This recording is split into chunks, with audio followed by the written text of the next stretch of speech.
Bom, então, boa noite a todos. Hoje nós vamos dar continuidade ao conteúdo da nossa disciplina. Vamos estar falando sobre os dispositivos de unitização de carga. Alguém sabe o que é um dispositivo de unitização de carga? Nilza? Pode ativar o som. Você sabe o que é um dispositivo de unitização de carga? Eu vou arriscar responder, mas eu não sei não. Seria tipo assim, igual uma garagem? Não. Nardine, você tem ideia do que seria?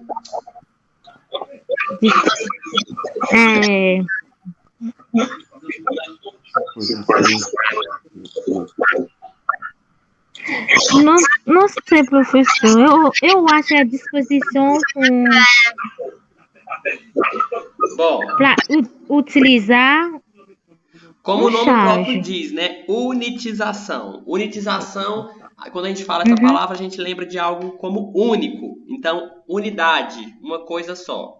Então, os dispositivos que a gente tem de unitização de carga é pegar diversos volumes, né? E transformar em um volume só.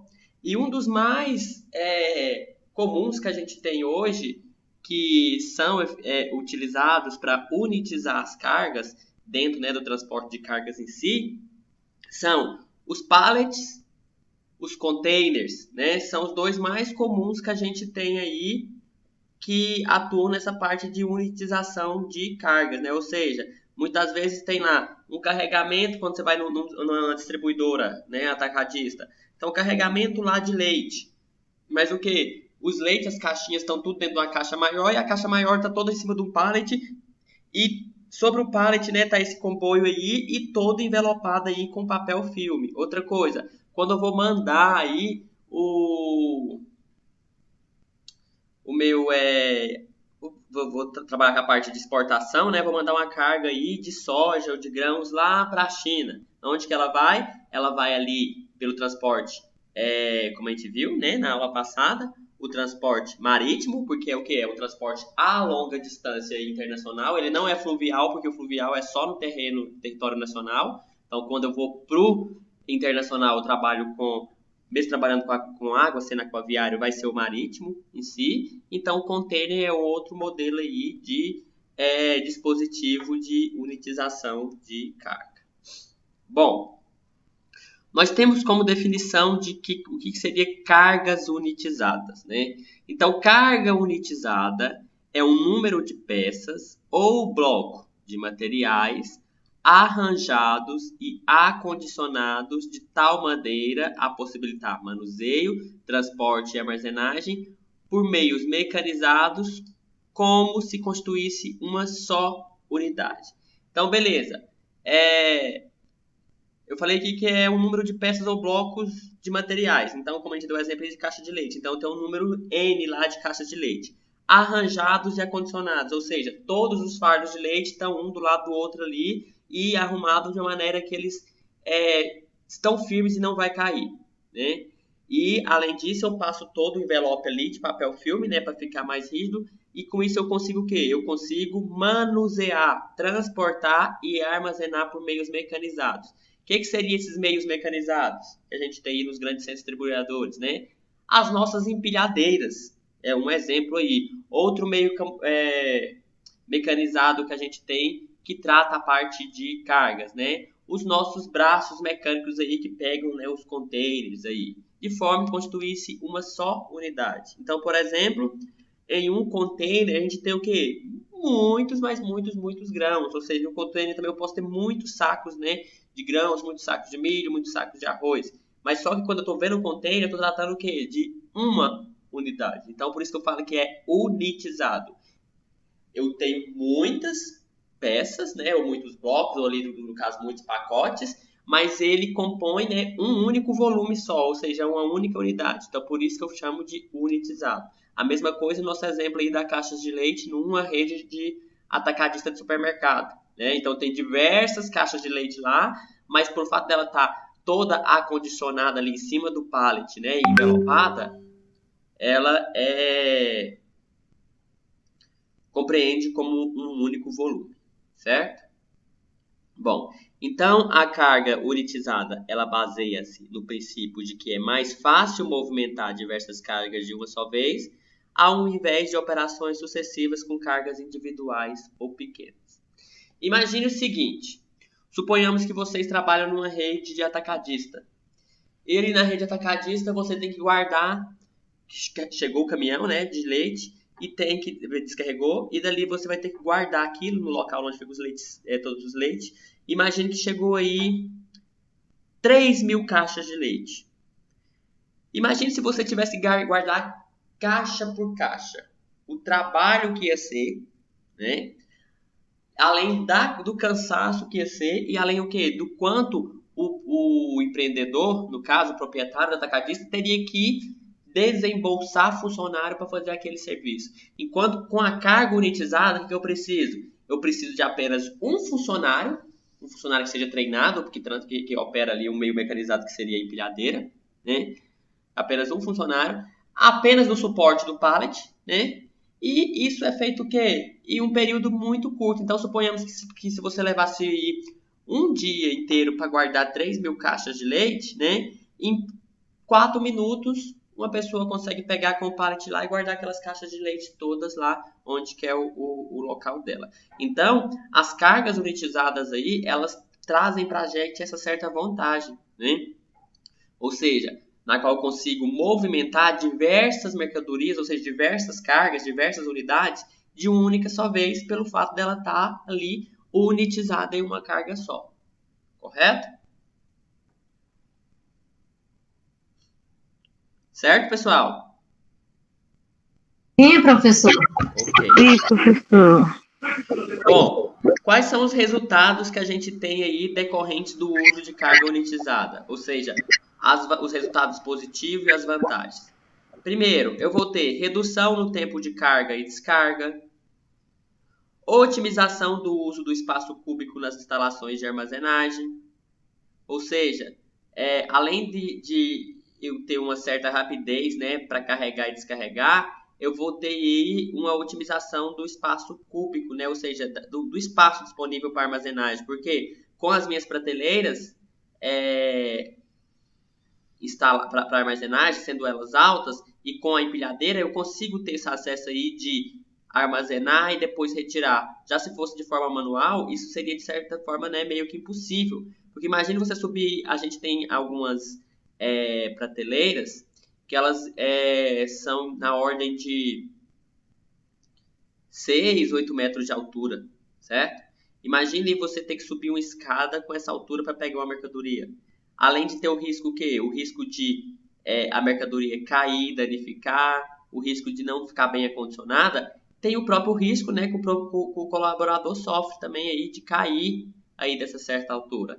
E já com esse processo de unitização, a gente meio que não trabalha com esses riscos aí, né? Então a gente tem menos perca.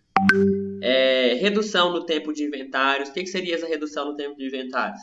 Como a carga é unitizada, muitas das vezes ela vem com um padrão. Então, toda a carga unitizada, vamos dar um exemplo aí das cargas de leite, então todo pallet aí vai vir com 3.000 unidades de leite. Então, o que acontece? Para mim fazer o inventário é mais fácil que eu trabalho com pallets. Então, por exemplo, chegou ali para mim 27.000 caixas de leite. Eu não preciso contar caixa por caixa, ou seja, 27.000 caixas de leite. Eu sei que cada pallet tem 3.000 unidades, então eu sei que vai ter aí 9 pallets. Então, eu tenho uma redução no tempo de inventário também, uma redução no tempo de fazer o balanço daquelas mercadorias que está chegando para mim. Aí. Flexibilidade nas mudanças de arranjo físico. O que seria essa flexibilidade na mudança de arranjo físico? É o mesmo que a gente falou aí na questão de tempo. Então, quando eu quero mudar uma mercadoria de um lugar, eu já pego aquela quantidade alta como um todo, aquela quantidade superior, multivariedade como um todo. Eu não fico pegando unidade por unidade. Bom, quais são os tipos de cargas unitizadas que nós temos aí dentro do transporte de cargas e utilizadas aí no processo de armazenagem e de estoque, né? Bom, dependendo do formato dos materiais, ou seja, não é toda carga, eu dei o exemplo aí do de leite para pallet, né? Não é toda carga que eu consigo paletizar ela, não. Tem algumas cargas que eu não consigo, né? Por exemplo, as cargas a granel, aí, ou seja, cargas em grãos em quantidades variadas. Eu não consigo colocar elas em pallets, certo? Bom, então, dependendo do formato dos materiais, da sua embalagem ou do meio de transporte a ser utilizado, podemos ter as seguintes cargas unitizadas. Cargas containerizada, carga contentorizada, carga paletizada e carga auto-unitizada. A gente então tem esses 4 tipos de cargas aí unitizadas. A carga containerizada, containers, a carga contentorizada, setores, a carga paletizadas por pallets e a carga auto-unitizada, né? Ou seja, aquelas que por si só são as a granéis. Aí. Bom, a carga containerizada, como o próprio nome diz, né? Containers. A gente já vem do container, a gente já lembra, né? Os containers. Consiste em colocar os volumes individuais ou agrupados dentro de containers, formando assim carga e container, a unidade de carga do sistema. Na containerização, os volumes podem ser soltos, paletizados ou cintados.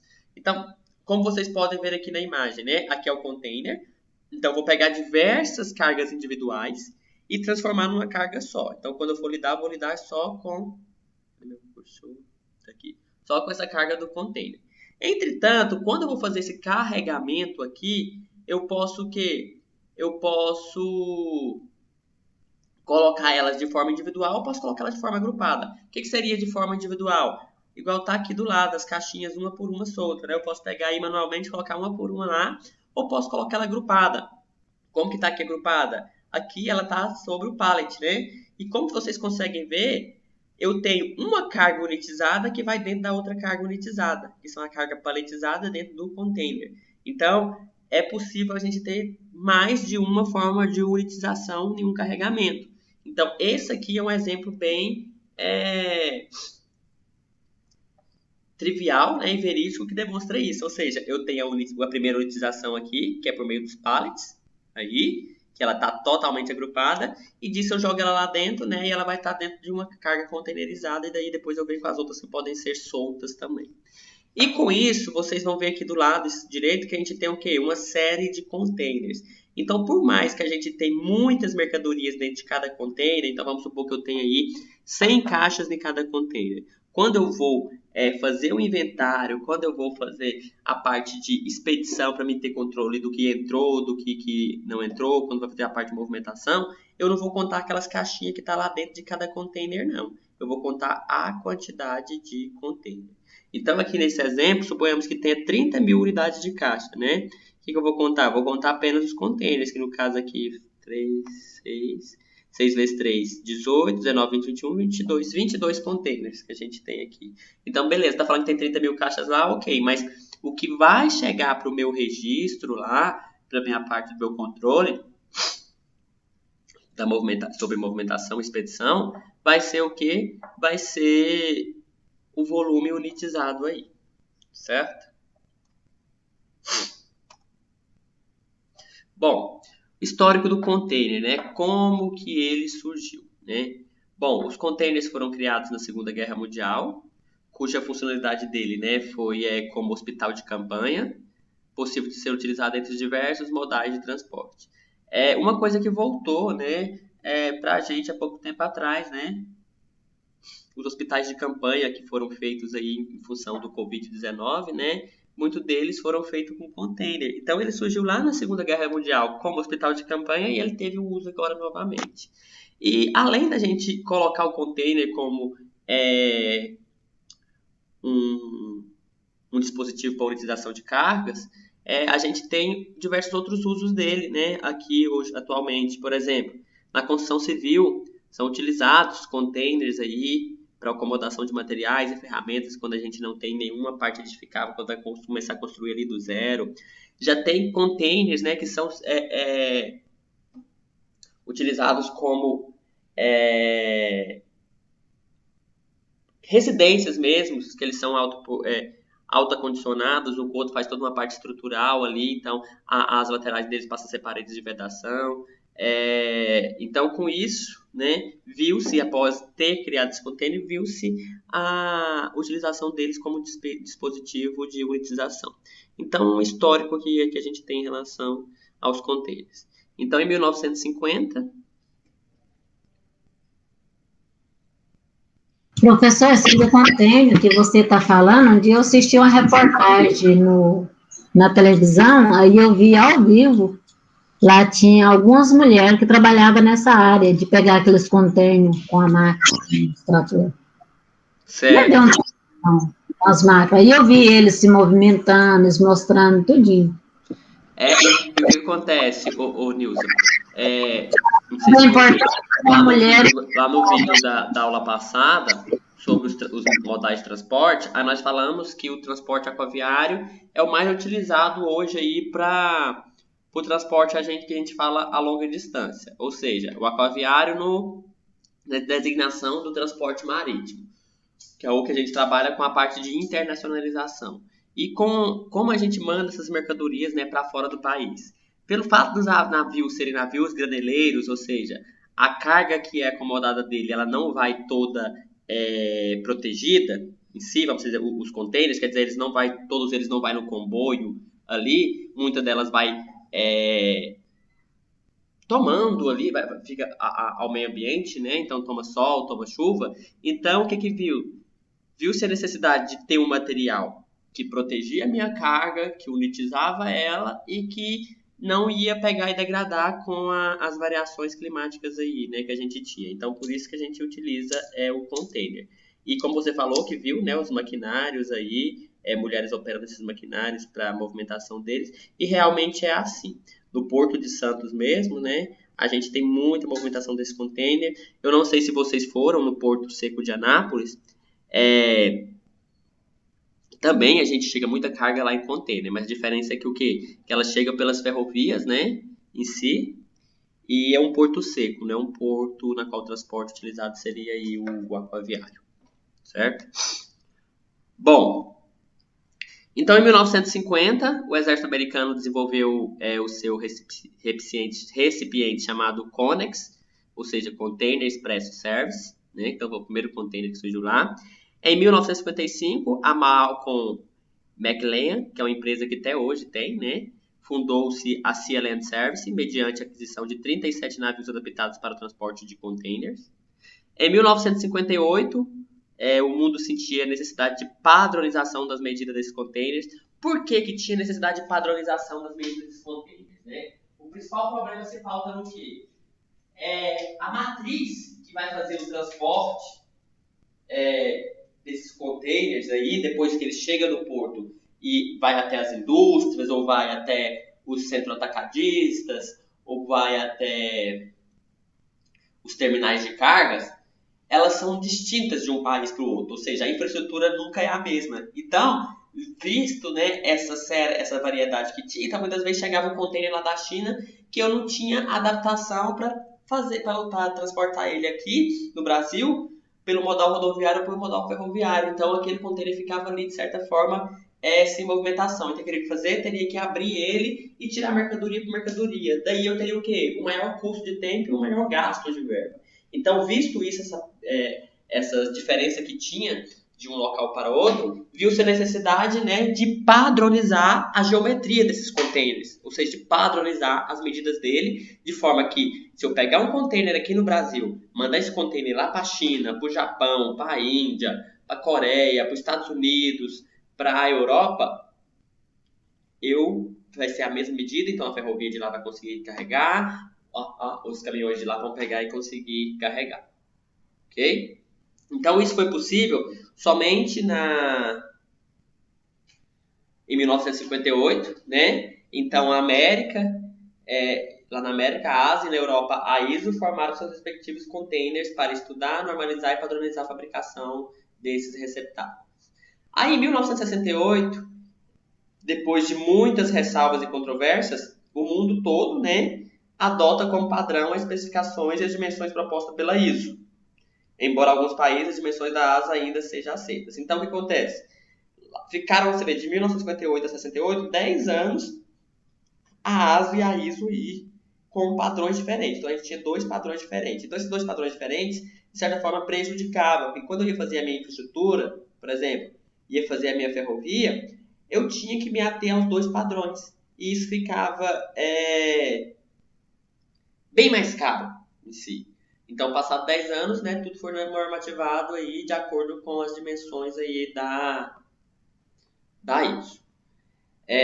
O Brasil, né, em si, por ter adotado a ISO, fundamentou todas as instruções técnicas, tanto para o uso como para a fabricação de contêineres no nosso território nacional, baseado nas normas lá que foram difundidas em 1968. Deixa eu só colocar meu computador na tomada aqui, gente, senão vai descarregar.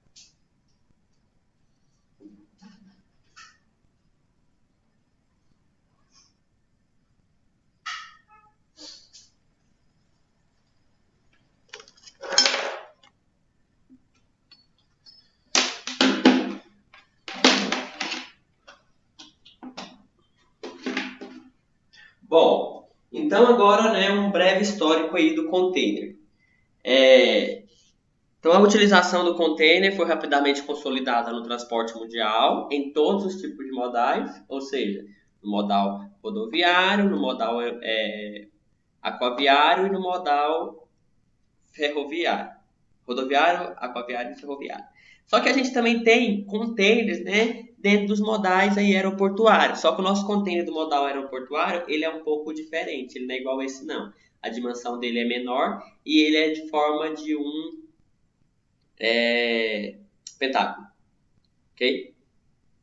Bom, então na Europa, a costa leste americana implantou o processo de utilização do container para utilização em 1966, no Japão em 1967, na Europa e Austrália foi em março de 69, no Japão com a costa leste americana em setembro de 1970, depois na Austrália foi a costa americana oeste aí em 1971, na Europa a costa oeste americana também em 71, no Japão, depois com o Mediterrâneo vem utilizando em 1972, e depois lá para a África do Sul, Japão para a África do Sul, em dezembro de 1981. Vocês reparam que nesse histórico aqui, né, de rota comercial, quem vem destacando aí de utilização, né, do container aí tendo mais rota? Nós notamos que o quê? Que o Japão e a Europa, né? Então, o Japão, 1, 2, 3, 4, 5 rotas. A primeira rota dele foi em 67. Que vai do Japão até a costa oeste americana ali de toda a América. Já em 1970, ele vai para a costa leste. Em 1971, o Japão já vai com rota para a Europa. Em 1972, ele vai com rota para o Mediterrâneo. E em 81, ele vai já com rota para a África do Sul. Certo? Bom, então, container, contra a definição de proteção e segurança. Então, o container é um recipiente construído de material resistente. Por que resistente? Porque ele tem que resistir às intempéries ali, né? Destinado a propiciar o transporte de mercadorias com segurança, inviolabilidade e rapidez. Por que tem que ser inviolável? Né? Para não ter aí essa perca de mercadorias e para que nenhum ou outro entre, extravia ou danifique. Então tem que ser inviolável. Vocês notam que conforme fecha um container, carrega ele, a empresa que é responsável por essa parte de administração dos terminais de cargas, elas pegam e colocam um lacre ali. Então aquele lacre me diz que foi conferido. Então se alguém, quando chegar essa mercadoria para você, suponhamos que você pegou essa mercadoria, comprou essa mercadoria toda do Japão, e ela vai chegar ali para você. E quando ela chegar ali para você, né, ela vai ter ali chegar na sua empresa com lacre do quê? Com lacre do Porto de Santos. Porque quando ela chegar em Santos, o pessoal vai arrancar o lacre que veio do Japão, vai confere por quê? Para ver se não tem outra mercadoria extinta. Que outra mercadoria distinta é essa? Infelizmente, a gente lida com muito problema de tráfico, né? De entorpecentes e drogas. Então, eles conferem tudo isso. Se não tiver ok, se tiver tudo ok, o pessoal do Porto de Santos coloca um outro selo ali, e esse outro selo vai ser lacrado só quando chegar na sua empresa. Então, né, é um recipiente construído de material resistente, destinado a propiciar o transporte de mercadorias com segurança, inviolabilidade e rapidez, dotado de dispositivo de segurança aduaneira. O que seria esse dispositivo de segurança aduaneira? É o dispositivo que vem da costa do transporte aquaviário em si, devendo atender às condições técnicas de segurança previstas pela legislação nacional e pelas convenções internacionais ratificadas pelo Brasil. Por que eu tenho que atender às convenções internacionais ratificadas, né? Porque a mercadoria está vindo de fora, na maioria das vezes, ou está indo para fora. Então não basta eu ter só a normalização interna aqui no Brasil, não. Eu tenho que ter essa normalização também fora lá. Então, quais são os objetivos da containerização? Redução do custo total de transporte, redução do custo de embalagem ou sua eliminação. Então, acontece que em alguns casos a gente até elimina a embalagem. Menor valor de seguro da carga. Por que menor valor de seguro da carga? Suponhamos que você vai transportar aí, está importando na verdade, televisões. Então vem que tanto você vai importar lá um monte de televisão de 50 polegadas 4K LCD, né? Se essas televisões viessem na caixa sem nenhuma unitização ali, vocês concordam que o quê? Por mais que elas viessem no transporte marítimo, né? A gente tem muita onda. Quando a gente tem muita onda, muitas vezes essas ondas quebram no navio, greleiros, a gente tem chuva, a gente tem as bacadas que dão em função das ondas quebrarem em si, então ia ter essa movimentação dessas TVs batendo ali uma na outra. Então corria o risco de quê? De danificar, de ter a quebra, tanto com a questão só dela estar acomodada lá e vir no percurso seria de fora do país para o Brasil. Também eu poderia ter dano aí em um próprio colaborador do porto em pegar caixa por caixa e colocar no local ali. Então, quando eu tenho isso, o seguro é caro, né? Por quê? Porque eu tenho mais chances e mais indícios de danificar o meu produto. Então, o seguro daquela carga, ele é caro. Já quando ela está containerizada, ou seja, eu tenho um sistema ali que unitiza aquele tanto de TV. Então, por mais que tenha bacada, por mais que tenha chuva, por mais que tenha pancada, vai estar protegendo e elas vão estar arranjadas do jeito que eu vou querer. Que eu não vou ter, que elas não vai cair. Então, pode balançar para um lado e para o outro, né? Elas vão estar unitizadas de formas que elas não vai cair. Então, com isso eu consigo diminuir aí o valor do seguro. Então, o seguro da carga, ele é menor. Então, um dos objetivos da containerização, que é um sistema de unitizar cargas, é ter um seguro de carga cujo valor seja menor. Promover o serviço porta a porta. O que quer dizer esse serviço porta a porta? Ou seja, eu consigo, né, o que eu pego lá no porto, eu consigo deixar aqui na loja para a loja que comprou ali na porta dela mesmo, como um todo. Então tem essa parte aí de serviço porta a porta. Maior produtividade, a questão de maior produtividade, como eu falei para vocês, está ligada à parte, né, dos serviços de carga e descarga em si e de acomodação dos containers, né, das mercadorias do cargo. Então, quando eu estou utilizando o container, o exemplo das TVs aí, né, o mesmo exemplo, eu estou otimizando aí a questão do meu tempo. Então, imagine aí que num container cabe 2.000 TVs, 50 polegadas LCD. Suponhamos que eu tenho que pegar TV por TV, TV por TV. Por quê? Você não vai pegar 3 caixas de uma vez, que corre o risco de você pegar e deixar cair. Então, o tempo que você ia pegar TV por TV, ele ia gastar muito, né? Então, já com o container que você pega lá com o próprio equipamento que ele tem de TV e coloca lá, eu estou tendo aí um ganho na produtividade.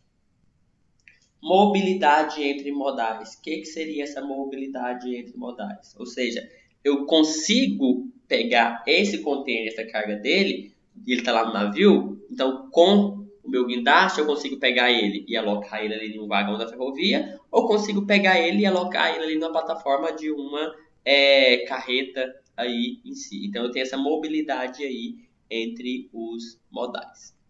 Ok? Aqui a gente tem o exemplo do container insulado, né? Tem um container específico, esse container insulado aqui é porque eu tenho controle de temperatura nele. A maioria das vezes, né, não sei se você já viu, algumas empresas aí, principalmente farmacêuticas, empresas alimentícias, eu tenho containers insulados, né? Então eu tenho controle de temperatura dele. Ou quando eu estou tratando aí de mercadorias que são perecíveis, ou seja, quando eu estou exportando carne, né? Eu mando o quê? Eu mando ele em containers insulados em si, porque eu tenho um controle de temperatura ali. Bom, container integrado, que é o reefer. Esse container possui um gerador que mantém a mercadoria constantemente em baixa temperatura. Normalmente esse gerador funciona tanto a combustível óleo diesel ou como eletricidade. Durante o transporte do navio, ele funciona a eletricidade sendo ligado à força do navio. Através de tomadas, quando em operação de embarque e desembarque, funciona com seu motor a combustível. Container carga seca, que é o que a gente tem mais comum, né? Normalmente as conferências consideram-se as seguintes capacidades cúbicas dos containers. 20 pés, que seria de 31,1 metros cúbicos, né? E 40 pés, que seria aí de 62 metros cúbicos de capacidade. Containers para granéis. Então, esse container para granéis é o quê? Para cargas de grãos. Então, quando eu mando o grão ali solto em si, eu não mando ele ensacado, né? Vocês reparam que o quê? Eu tenho aqui alguns sucos, né? Esse suco seria o quê? Para receber esses grãos aí na hora de também pegar e tirar eles, ok? Container open top é um container aberto por cima ou fechado apenas com uma lona removível por ocasião do enchimento ou desenchimento do mesmo. Esses containers são construídos especialmente para atender o transporte de mercadorias que só podem ser acomodadas pela parte de cima. Normalmente as mercadorias são içadas através de pontes rolantes. Ou seja, essa mercadoria que vai nesse container, ela não pode ser tirada por meio de um maquinário na qual tipo entra dentro do container e sai. Não. Ela vai ser içada. Então, para ela entrar, você está vendo que a gente tem esses sulcos aqui, esses espaços aqui, tem só um ferro aqui e o espaço aberto. Para ela entrar, ela vai entrar por cima, assim. Um exemplo que a gente tem, né, para esse tipo de carga são cargas, alguns tipos de vidrarias, algum tipo de estruturas pré-fabricadas, são exemplos desse tipo de carga que utiliza o container open top. Container flat rack, né, ou seja, flat rack, que são os containers desmontáveis, construídos para facilitar o seu transporte quando vazios. Uma vez desmontados, 5 unidades modulares desse container per fase ocupa o espaço de uma única unidade. Então, a gente pega e, né, faz ele aí como módulos, né? Então, são os containers, se eu quero uma carga maior, eu pego e coloco esse, só que depois eu desmonto aí e transformo ele na carga modular mesmo, que vai para a minha infraestrutura, ferrovia ou a rodovia. Container plataforma, como o próprio nome diz, é uma plataforma só, é um pouco parecido com o pallet, né? Container tanque, então isso aqui é quando eu vou transportar aí combustível, transportar óleo, transportar líquido em si, né? Então, o container tanque construído para o transporte de granel, especialmente líquido. Gente, quando eu falo de granel a granel, é quando eu estou transportando uma quantidade que ela não é segmentada, ou seja, que ela não é empacotada, vamos dizer. Por exemplo, arroz. O arroz, a gente costuma comprar ele, né? Aí, o saco de 5 quilos. Mas a empresa que fabrica lá o arroz cristal que vende pra gente a 5 quilos, né? O arroz cristal, em si, ou de 1 quilo, ele, quando vai comprar, ele compra granel, que seria o quê? Ele compra por toneladas, né? Então, não é por saco ali. Ele fala assim, então, me dá aí 5 pacotes de arroz, né? Ou, quer dizer o quê? Ele quer 5 mil quilos, então seria me dar 5 mil pacotes, 1.000 pacotes de arroz. Não, ele vai falar assim, ó, quero 5 toneladas de arroz. Então, quando é assim, a granel seria, quando é grãos, é por toneladas. E quando é líquido, né, então no lugar de eu falar litros, assim, então, seria leite. Eu quero 3 litros de leite. Não, eu quero 3 mil de leite, 3 mil litros de leite. Então, eu quero 3 metros cúbicos de leite. Então, quando é granel, é líquido, é metro cúbico. E quando é grãos, é toneladas. Ok? Bom, pessoal, eu falei sobre vocês sobre a carga containerizada, que é por meio de containers, né? Agora a gente iria entrar na